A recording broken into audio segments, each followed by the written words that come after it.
Maddox. I'm your biggest fan.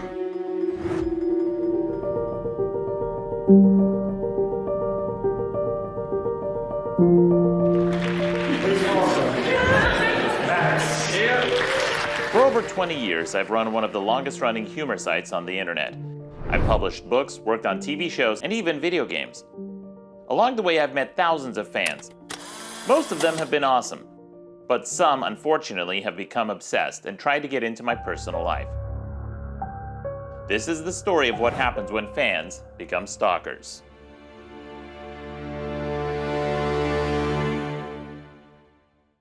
Maddox and that.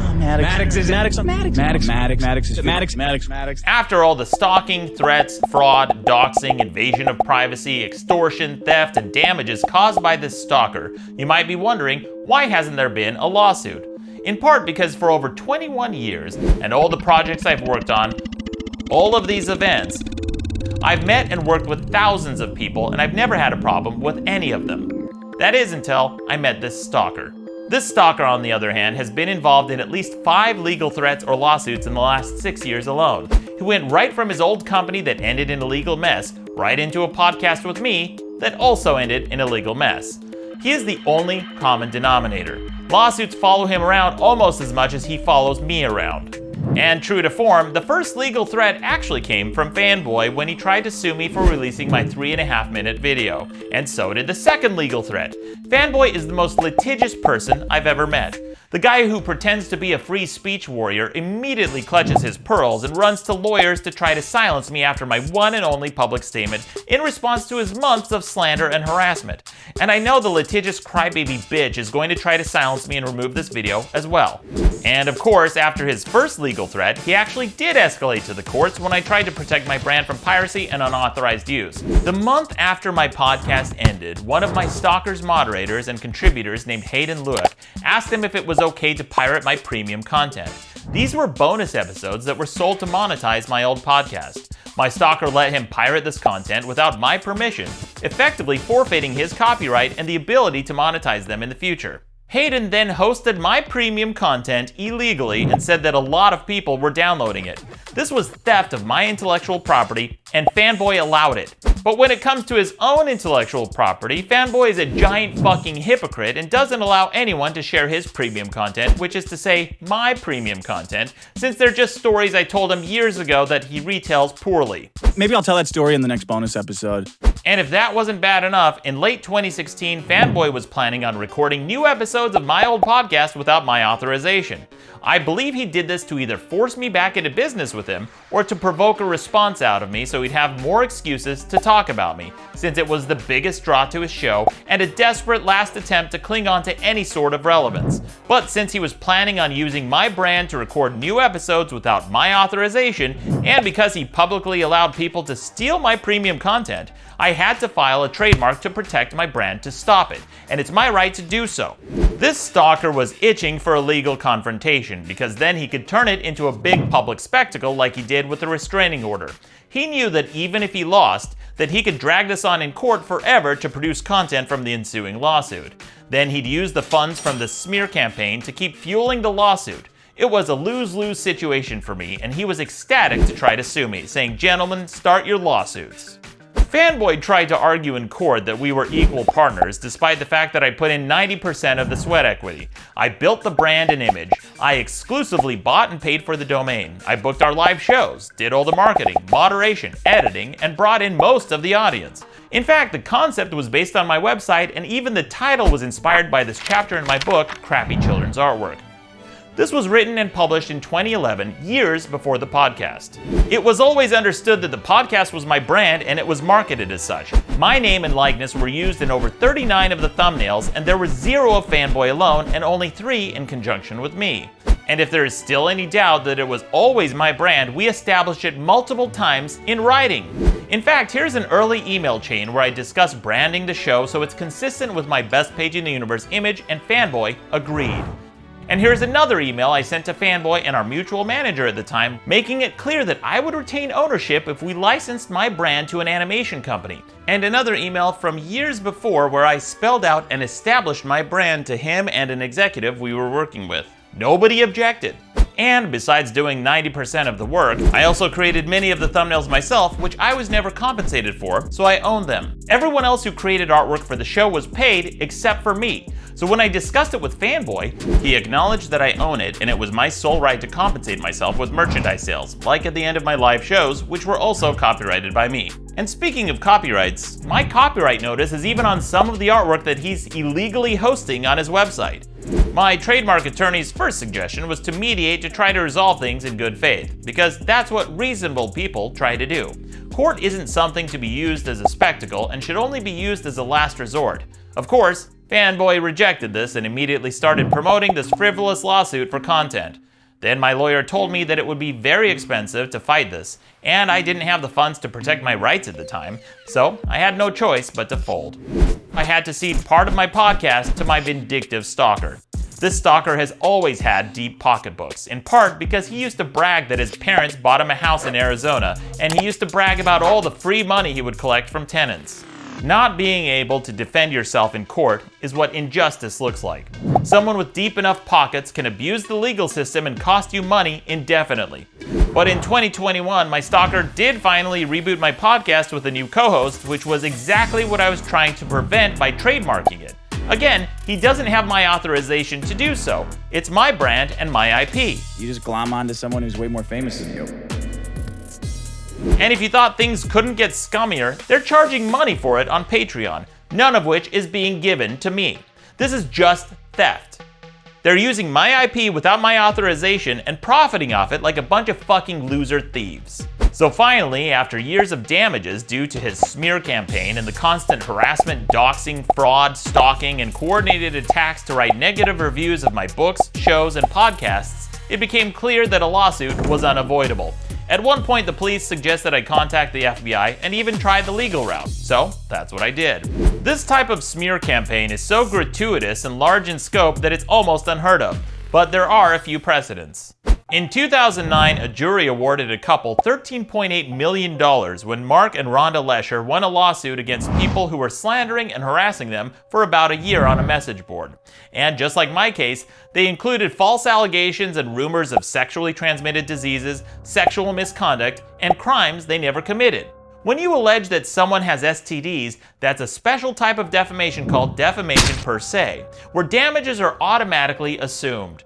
Fanboy engaged in this type of defamation on multiple occasions. I'll tweet it and say, Maddox is a fucking moron with emotional problems, and people are saying that his girlfriend has herpes. He even linked to and promoted a website alleging the same thing. This article was very creepy and included graphic details about her body, and the stalker personally shared it. The Lesher suit claims that their attack went on for 9 months and they had approximately 1,300 pages of harassment. For comparison, Fanboy's smear campaign against me has gone on for over 5 years, and there's over 31,000 comments on Reddit alone, many of which are defamatory. Fanboy has personally harassed my friends, colleagues, and anyone associated with me on almost every social media platform I'm on. And his hate mob followed his lead, which has led to numerous threats and attacks. And he's even directly encouraged them to contact me, leading to spam and harassment on every platform, including email. He even stalked one of my co-hosts to find her Instagram and then told his creepy followers to contact her there. He's even encouraged people to call my voicemail number to spam me there as well. Kill yourself. Fucking faggot. Dicks at me. Fuckwad. Fucking faggot. Loser cunt. You're a fucking faggot, dude. Dick shows much better. Kill yourself, faggot. So finally, in November of 2017, after several law enforcement agencies suggested I hire a lawyer, a lawsuit was filed. It was against 8 defendants, including Fanboy and his business partners, Asterios, the company Asterios worked for called Weber Shandwick, Patreon, and my point of contact at Patreon. My counsel was seeking damages in excess of $20 million because those are typically the type of damages awarded to cases like this. The first thing I wanted to do was announce that I intended to donate the entire judgment minus my legal fees and damages towards a fund for other people going through the same thing. And that's still something I'd like to do because nobody should ever have to deal with a smear campaign like this.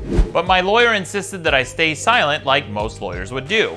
So I did. But unfortunately, staying silent gives the impression that you're guilty of something. and my stalker capitalized on my silence as much as he could, spreading more gossip, lies, and slander about me. I sued the stalker for interference in business relationships, contracts, conversion, false advertising, deceptive trade practices, and invasion of privacy, which is using someone's name or likeness without consent for commerce. He regularly uses my name, face, and likeness to promote himself, like this photo of me where he uses it directly to promote his Patreon page. Even as I created this video, Fanboy was using my name and likeness to market and sell merchandise. These are just illustrations of me and my personas that he's using to sell products. I covered the reason why Asterios and Shandwick were sued in another video, but in case you haven't watched it, the short version is my lawyers named his company as defendants because we learned that Asterios was doing a considerable portion of the harassment from work, and they allowed him to continue even after they were made aware of his activities. Shandwick's defense in court was very bizarre. They essentially argued that they don't have a duty to protect the public. Well, that's interesting because they go out of their way to represent themselves as a forward-thinking and progressive company, spilling mountains of ink about how they're leaders in progressive causes and social justice initiatives like diversity, equity, and inclusion. In court, my counsel tried to argue that Fanboy and Asterios were intentionally going after my sponsors, and literally, as my lawyer was talking, the judge interrupted him and said it sounds like fake news. I also took Patreon to court because I made Patreon aware of the rape and death threats, stalking, doxing, and damages caused by the stalker, and they told me on multiple occasions that their trust and safety team would handle it, which caused me to delay further action, and they did nothing. Patreon presents itself as a progressive company that promotes causes like Black Lives Matter, yet in private, they directly profit off this activity while my stalker markets and promotes white supremacists with funds he collects using their company. The judge dismissed the claims against Patreon in part because of jurisdiction and in part because it's difficult to sue companies like Patreon to begin with because they have so many legal protections. And I learned through my lawsuit that dozens of other people have contacted them to complain about not just the stalker's harassment independently, but at times, Patreon has even had child porn on their platform. And for whatever reason, Patreon has continued to allow this hate campaign even though they've banned other creators for much less. If only there was a reason. Also involved in the lawsuit were Fanboy's business partners, in part because we had reason to believe company resources may have been used, and in part because they personally engaged in spamming and harassment. One day I made a comment on a friend's Facebook post, and then completely unprovoked, a person named Greg Boser replied to my comment and spammed a link to Fanboy's website. Greg Boser is Fanboy's president and business partner of his SEO company called Foundation Digital. So my friend deleted the post and then blocked him. Then another person from Foundation Digital, another co-founder of Fanboy's company, a guy named Loren Baker, spammed a link to Fanboy's Patreon page again. My friend blocked both of them. And then, as if everyone associated with Fanboy has a medical condition that makes them unable to fuck off, Greg Boser started following me on Twitter after I blocked him on Facebook, so I blocked him and his partner there as well. And again, it's worth emphasizing that I don't even know these people. Ultimately, the judge ruled that we didn't have jurisdiction against the stalker and his partners because the lawsuit was filed in New York. The suit was filed there because that's where Shandwick and Asterios reside, as well as a company that Asterios registered as part of this smear campaign. New York has a long-arm statute that grants out-of-state jurisdiction when a defendant has business interests in another state. Fanboy does commerce in New York, and he paid Asterios, one of his most regular co-hosts and contributors at the time, for services rendered in the state of New York. But despite the fact that Shandwick was also headquartered there, the judge didn't think that was enough to establish jurisdiction.